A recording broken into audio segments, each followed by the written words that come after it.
I was going to do a demonstration of what I'm trying to prevent here, but then I would have to damage things. Basically, I'm trying to prevent rock chips on the hood, the windshield, as well as the roof. And watch why and how.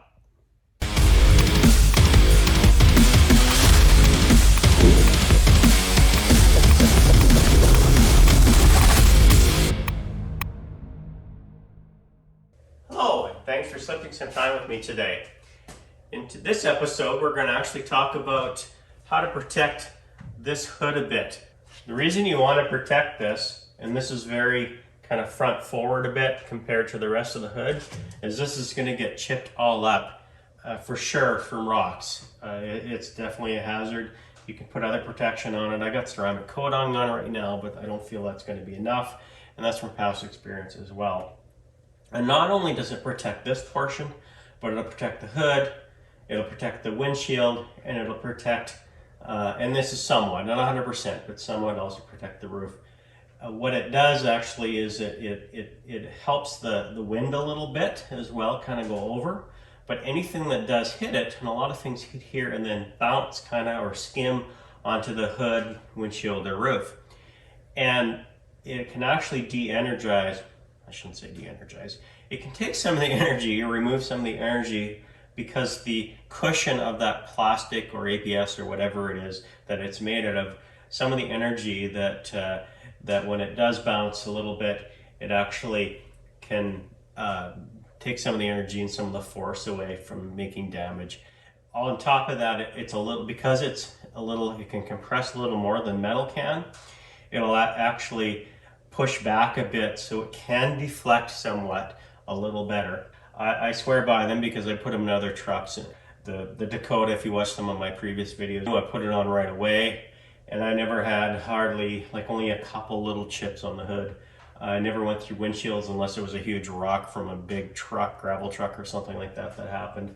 But I think I only had through one windshield on that because of that. So they do work. Prep, I know, is everything for these two, and we're going to get down that. But what I bought was an Aeroskin from AVS. Now this is actually the Ford authorized accessory option that they have. They have this. It comes in smoked, comes in black, and there might be another color, I'm not sure. And then there's another version that has a little higher lip on it that will even do more deflection. It doesn't look nice, but it probably is better.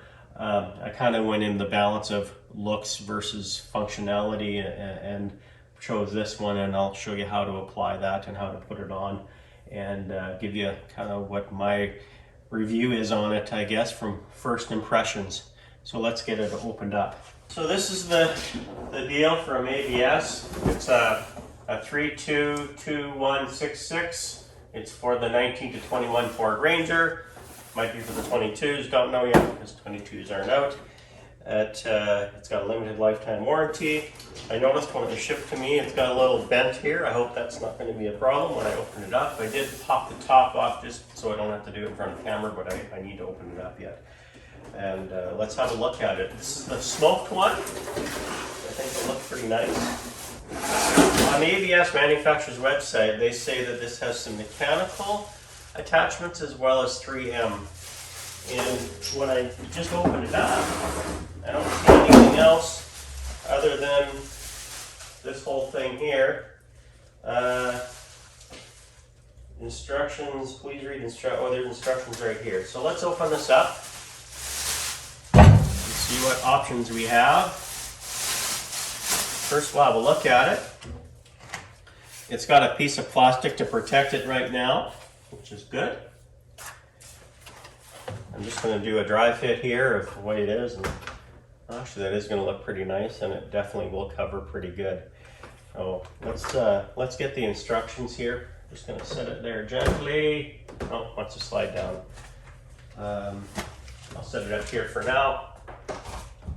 So how the instructions say to start this is the first thing you do is you kind of dry fit it on, as I was showing you earlier, and then you mask off where it's not going to go, and then after that you put the prep on.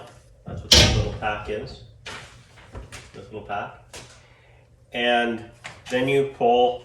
It's kind of like a string. You pull a couple inches of each of these sections off, so you can, while it's sitting here, you can kind of pull that out and then press fit it. Looks like you work from the center kind of out, which totally makes sense. So let's get going on that right now.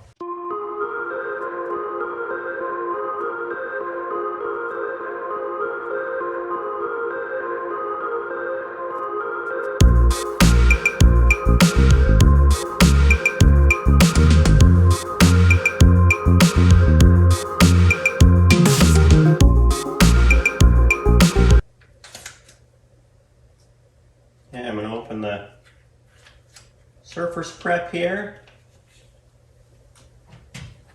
Put it on. This is for a Yachty body, guys. Know exactly what this is. It helps it adhere. That's on. They say let it dry a bit, which I will do, because I know it's going to be hard to do later. I'm going to take this plastic piece, this plastic protection off for now. Geez, that looks pretty nice. I have to say that.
So that's the install, and as you can see, it actually looks very, very sharp. Very happy with the way it looks. I think it's going to be really functional. As far as fit and finish, it fits perfect. It's molded perfectly with the hood. Very impressed with how well that actually turned out, and I can't complain about that. Install, again, extremely easy. Anybody honestly can do this as long as you follow the prep, which isn't that bad. As I said, it looks, I think the smoke looked really good with this truck. Very happy with the way it turned out. I'm sure the other colors are fine too, but I really like this look. And again, it's going to be functional. It fits, it seals really tight, which is good. Where I was worried about getting a little residue and salt in there, and I think it's going to keep most of the contaminants out as long as you clean it properly, right? And things can get in there, but I think it'll be probably not too bad. I was worried about that. Remember, I did complain about there was no mechanical way of putting this on. It was only 3M tape. And I'm giving points off because they advertised it as that actually was a possibility in their website. And that did disappoint me. But again, looking at it, there's no other way they could have done this because of how tightly it adheres to everything. And maybe that's purposeful so they can't get contaminants on there. So I have to ding it because of that, a little bit of false advertising. They may need to update their website. Would I have bought it in that case? Probably would have, because this is the Ford accessory part that they show for the Rangers, or one of them for this purpose.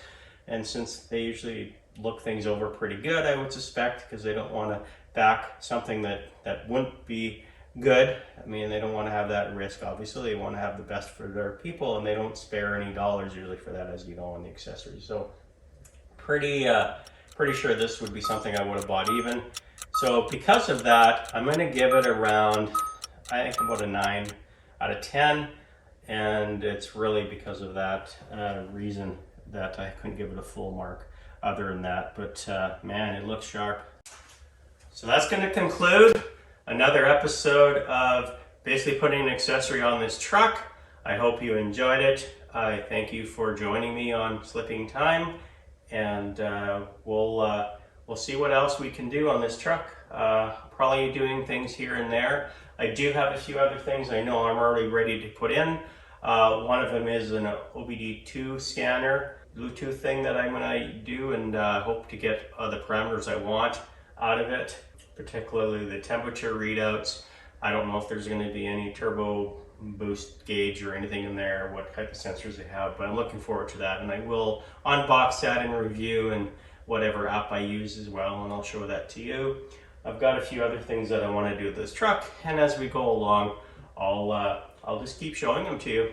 I hope you enjoyed this. So as always, enjoy every day and always make it right.